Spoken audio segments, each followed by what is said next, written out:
ডাডু ডাডু 20,000 টাকা দাও, ঈদের শপিং করবো। 20,000 টাকা তো দিবার পাবো না। 2,000 আছে, নিয়ে যা, নিয়ে মার্কেট করগা। তুমি ফকুনি মিসকিনের পোলা হতে পারো, কিন্তু আমি বড় লোকের ডাডুর ছেলে।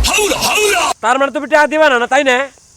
এই পুকুর, এই বাড়ি, আর বন্ধের জমিন আছে, একটু বেচে আর আমি মার্কেট করুন, কই দিলাম। হ্যাঁ এই তুই ভাই গলস পিয়া দপ বাড়ি ঘর সব বেচে তুই মার্কেট করবি?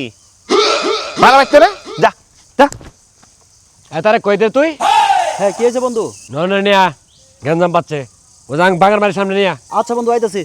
বন্ধু জোশ বসে মধ্যে ক্যাসেট পাচ্ছে, চল তো। হ্যাঁ কারে তোর বুকের পাটা জোশ সাথে কেসে চাইছে, চল দেই। বন্ধু কাশের কেন নাম লাগছে? ওই কারা রে?